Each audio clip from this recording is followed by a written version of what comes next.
Hi everyone, so I am reading outside, and if you can hear the thunder in the background, I love a good storm, and I like sitting outside under this canopy and just waiting for it to start raining. So the wind's picking up a little bit. It's just constant rumbling from the thunder there. And I'm reading Emma Donoghue, The Pull of the Stars, and got Abby on my lap here. She loves to snuggle. So I'm just, it's just the perfect atmosphere for a good book. Just when the storm's just brewing. I'll get on with the video here.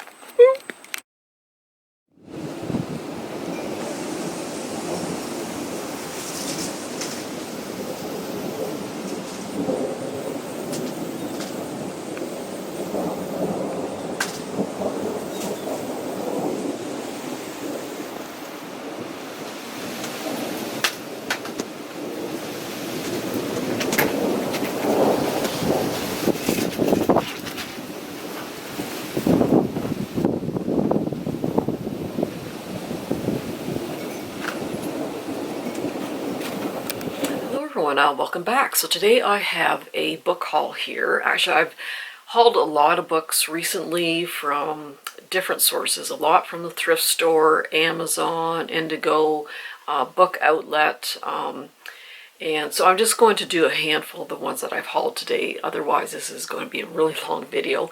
And also, I'm going to review some of my books that I've read over quarantine.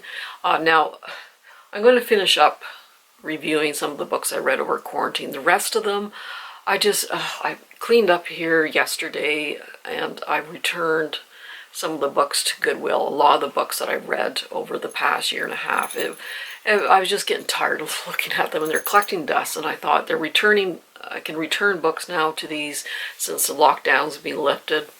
And I still have a few to return, so I'll just quickly review those. And then each month from now on, I'll just do a book review at the end of each month, what books I have read. So I'll start with some of the books that I have purchased. And again, some of these are thrift store, Amazon, Bookoutlet, etc. So the first one, I did get the 80th anniversary edition of Rebecca. So over the years, I've heard a lot about this book. I just have never read it. And there have been, I guess, some movie adaptations, like Alfred Hitchcock and that, have based a movie off this book.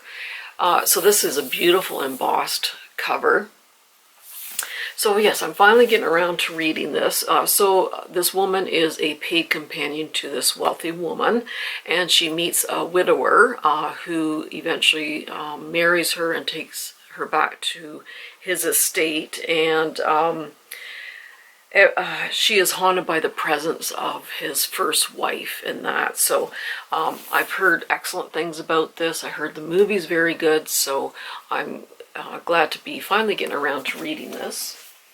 And another classic I purchased at Indigo was The Bell Jar by Sylvia Plath. And I believe this was written in the 1960s. Sylvia Plath had a long history of depression and finally committed suicide, I think when she was just 30. So I did really want to read this one. Now, I don't have depression myself. Well, I do at times. I've had very depressive episodes, but it was more related to things that are happening in my life. Like 2 of my sons have passed away. My husband's had cancer twice. Just a lot of things going on. But I do have a lot of severe anxiety. So this quote at the back just really prompted me to purchase this book, and it says, "I felt very still and very empty, the way the eye of a tornado must feel, moving dully along in the middle of the surrounding hullabaloo." And so that's how I felt after something tragic has happened. You just feel kind of numb and like you're just in your own little bubble while the world's going on without you, kind of thing. So that really resonated with me when I read the quote on the back. So I thought I would read this. So this poet, she does have some mental illness, and she starts working at a New York magazine, and she has to struggle with her depression and that. So, and then I did get this off Bookoutlet, and it's quite a chunky little book. I think there's like about 750 pages, and I read the summary, and I had to get this. It's called The Gilded Hour by Sarah Donati.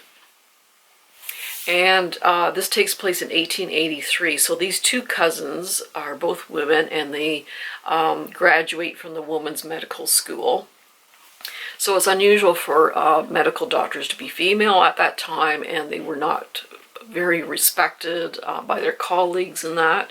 So they're treating the city's most vulnerable people, and just how their lives go. I'm not sure if this takes place over a number of years or just a few weeks. I'm not sure, but I do love history, and I like reading about how medicine was at that time and how it evolved, and especially with two women and their struggles being doctors in those days and that. So yeah, I'm really looking forward to reading that one.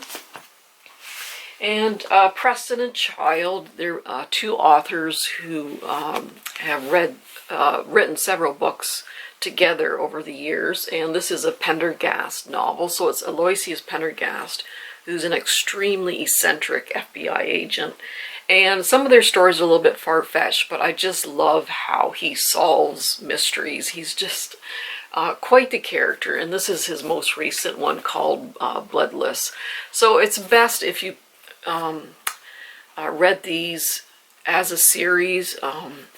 They can be standalone, but I would suggest probably starting at the beginning. I think their first book is The Reliquary, so that's the first one what I would start with. And then this one is called Impossible Causes by Julie Mayhew. And this is one of those kind of isolation thrillers where there's like either they're in the wilderness or at a isolated house, and there's a mystery going on. So for 7 months of the year, the remote island of Lark is fog-bound, cut off completely from the mainland. And then 3 strangers arrive before the mist fall. So a teacher, and then this teenager and her mother. So a body is found one morning, and yeah, so it's kind of one of those murder mysteries in a very isolated area. So that one sounded quite good. And then Nikki French. I've heard a lot about Nikki French on BookTube, and it's actually two suspense writers. There's Nikki Gerard and Sean French, a married couple, who write these books together. So this particular series involves a psychologist called Frida Klein. So she is a psychotherapist, and she helps this detective with missing people or murders and that sort of thing. So I was going to start with Blue Monday, and I think each title is called like Blue Monday, and then something Tuesday, and then something Wednesday. So this is the first of the series with Frida Klein, the psychotherapist. So I want to try their novels. And then this Richard Preston and Lincoln Child, they do separate books also. They don't just write together. So this is Richard Preston. I think I got this for like $2 at a thrift store. And this is Cobra Event by Richard Preston. So yeah, there's just this unusual plague going around, and they have to find out. A medical pathologist with the CDC finds a connection between these two deaths and that sort of thing. So it's one of those kind of novels, but I really do like his writing style. And then I do like books that take place in bookshops. Now, some of them can be very, just very easy reads. There's nothing deep about them, and others that take place in bookshops have been quite deep and very moving. So they're kind of hit and miss. This is called The Printed Bookshop by Catherine Rie. And yeah, a lot of these books, because bookshops are kind of falling to the wayside because of online shopping and e-readers, etc. So a lot of these are based on the owners, or someone inherits a bookshop and it's going in decline and they have to kind of save it. So that's basically kind of what this is about. I did get a nonfiction book, and I read something similar to this. This is Life in a Medieval City, and I have read one previously, and it was, now normally nonfiction history can be pretty dry reading, but the previous one, and I couldn't find it, I think my mom still has it, I lent it to her, but he had a great sense of humor, and it was just such a fun read. I read it in like 2 days. But there's other books by this, these two authors here, Francis and Joseph Guise. And the one is Life in a Medieval Village and Life in a Medieval Castle, and this was in a city. So each chapter covers different things about life in the medieval city.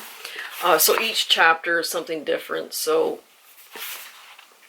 oops, just wait, sorry, got the wrong page here. The one chapter is about a burgher's life, which is like a very well-off person, perhaps a merchant. One chapter deals with a medieval housewife. There's childbirth and children, weddings and funerals, small business, big business, doctors, theaters, disasters, etc. like this. And they do have some pictures in here, though they're not the best quality pictures, but yeah, I just I love medieval times for whatever reason, and I just love finding out how they dealt with just everyday life of people there. So hopefully that's not too dry. And this is The House Between Ties by Sarah Maine. And this woman, her last living relative has passed away, so she leaves London and to return to her ancestral home in Scotland's Outer Hebrides. I'm hoping I'm pronouncing that right. I did watch a documentary and that's how they pronounce it, so I'm hoping that's right. So yeah, any mystery, paranormal mystery, or murder mystery that takes place in Scotland, Ireland, England, I just love. So she plans to renovate this ancestral home, much to the dismay of the locals, and then she finds some human remains. So yeah, so she kind of looks into what's happened on this island and that sort of thing. So I think there's a little bit of paranormal involved too in that, but yeah, the summary really sounds good. It sounds very atmospheric and gothic. And I believe this one, I'm pretty sure this one kind of bounces back and forth from the present to the past. And then this one is called My Dream of You by Nuala O'Pheolin. And this one, now this one does jump back and forth from the present to the past. An Irish travel writer is living in London, and she returns to Ireland to write a book. And then she's looking into an old scandal, an affair between an English landlord and the Irish servant. So it does kind of go back and forth, which I really do like those kind of novels. And so that's for my first little bunch of books that I had purchased recently. And then I'll go over the the ones, just do a very, very quick review of some of these that I have read over the past year and a half or so. So this is Imaginary Friend by Stephen Chbosky, and you can see it's a chunky little nugget here. So if you do like Stephen King novels that take place in small towns, and the main characters are a group of young children, this is very supernatural, a lot of paranormal stuff going on here.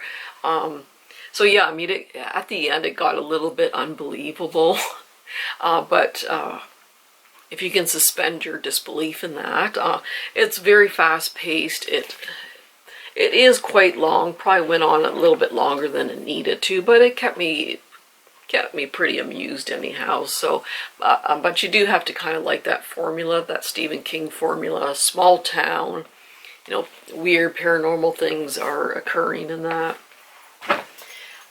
This is Rustication by Charles Palliser. I really enjoyed this one. This takes place 1863, and this young man is kind of kicked out of Harvard for drug use and just misbehavior and that. So he returns home to his mother and sister, and their fortunes have turned. They used to be well off, but the father has passed away, and they're looking at marrying off the daughter to someone quite rich, so they kind of get back on their feet in that. And yeah, a lot of twists and turns, very interesting ending. I actually really enjoyed that one. And then this is Minette Walters, who does a lot of mystery novels that take place in Britain. This is called The Scold's Bridal. Yeah, very interesting characters. I do really like her mysteries. There's lots of different suspects, and there's always a big twist at the end. So I do really like her novels. And this is Susan Wiggs. This is the Lost and Found Bookshop. And actually, I really did enjoy this one. This woman takes over, her mother has passed away, she takes over her mother's bookshop. Of course, it's struggling, kind of the same theme with some of these bookshop novels, but it's struggling a lot. She does want to keep it going, and there's a lot of different characters that come into her life to help her out or hinder her. And yeah, actually I really did enjoy this one. I did like that one. And this is Vixen by Rosie Garland. Just a very beautiful cover. So this takes place in Devon in 1349. So a new priest arrives in this very small village. And of course the Black Plague is starting up in England, and it's kind of making their way to the village and that. And this woman becomes a maid to the priest. Yeah, a lot of strange things are happening, especially when this young person shows up out of the blue, and then her life really changes. And yeah, it's just learned a lot about superstitions during medieval times and just how they lived during those times. I really did enjoy that one. And this one is the Rise and Shine Benedict Stone by Phaedra Patrick. Phaedra? So this gentleman lives in a small town, and he runs a jewelry store. His marriage is basically on the rocks, and this teenage niece shows up and really changes his life and gives him a different perspective on things. So it's kind of slow paced, but it's kind of uplifting at the end, kind of feel good kind of book. And this is Bring Me Back by B.A. Harris. And oh, this I had to think for a minute because it's been a while since I read this one. this couple are on vacation. His wife disappears at a rest stop, and then he moves on. He ends up marrying his wife's sister, and then he's getting all these clues that his first wife is actually still alive.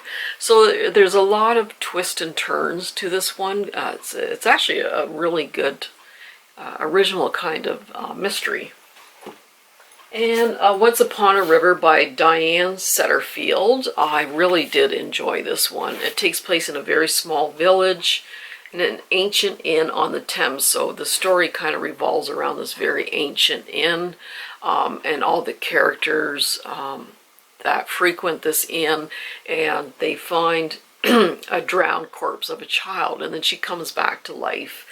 So yeah, I really enjoyed this one. Witchwood by George Mann. And had to think for a minute here. This woman returns to her mother's house in a sleepy village, and then they find a body in the woods just close to her mother's house, and she starts investigating it. I believe she's a journalist, yeah, so she starts investigating it. So there's a lot of different suspects and a lot of twists and turns, and yeah, it wasn't a very long book. It was a quick read, but it was fast-paced, and I enjoyed that one. Alrighty, Deep and Dark and Dangerous. This one by Mary Downing Hahn. I found in Giant Tiger. A few of these I found in Giant Tiger for like $5 or so. It was only 188 pages, so it was a quick read. But yeah, it was a kind of a paranormal mystery, a little bit of a twist at the end. So yeah, it was a quick read, fast-paced, and yeah, I liked it. And this is an Earthy Night by Janet McNaughton. And this takes place in 1162. So this girl is 16 years old. She has an older sister, but her older sister has been disgraced. So they're trying to basically find someone to wed off the 16-year-old daughter. So it goes through all the trials and tribulations of trying to marry her off, and they want her to marry this particular person who has a very bad reputation, but she's in love with someone else. And yeah, I did like this one. You find out about the medieval life and how women had very little power or opinion back then. This is who you're going to marry, basically. And yeah, I really enjoyed it. Luckily, it had a happy ending because I really did care about this character, but I just love history books. And then I did finish Ruth Wears in a Dark, Dark Wood, and I was actually kind of disappointed. The first one of hers I read was The Woman in Cabin 10, and I enjoyed that one a lot more than this one. You know right off the bat that something's happened. This woman is recovering in a hospital bed. She doesn't remember what happened. It slowly comes back to her throughout the book. But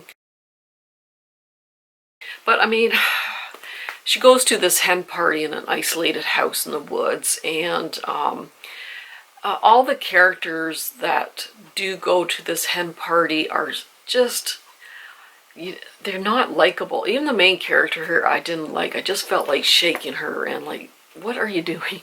Kind of thing. So halfway through the book, nothing really happens. You're just involved in this hen party. You find out about the characters, and then that's when things start happening about halfway through. I kind of guessed who it was, not, fairly soon. I just couldn't figure out her motive, but all in all, it was kind of a disappointment. I did like The Woman in Cabin 10 better. I heard her other books are better, like The Turning Key, which I have, or The Death of Mrs. Westway. This one was just, it was just kind of disappointing. I kind of finished it and went, just a few more here. This is by two Swedish writers. They wrote this together. So one is a publisher and one is a psychologist. So they wrote this book together. it's about a psychologist who has a troubled past, and one of her patients ends up murdered, and she's found in the lake near the psychologist's cabin. So yeah, it's a good murder mystery, actually. And then Agatha Christie, Death on the Nile. I think this is the first Agatha Christie, actually. And I just ordered the other one. I can't remember what it is. There's a bunch of people who go to this island, and someone starts murdering them one by one. I can't, just forgot what it was called. But yeah, classic Agatha Christie. And this one I thoroughly enjoyed. Oop, let me just cool off. Okay, and last but certainly not least, I really enjoyed this, The Distant Hours by Kate Morton, and she also wrote The Forgotten Garden, which I have read. This is one of the best books I've read in a long time. I just really enjoyed it. It kind of bounces back and forth from the present to the past. So these elderly Blythe sisters are twins, and they spent most of their lives caring for their younger sister, who hasn't been the same since her fiance jilted her in 1941.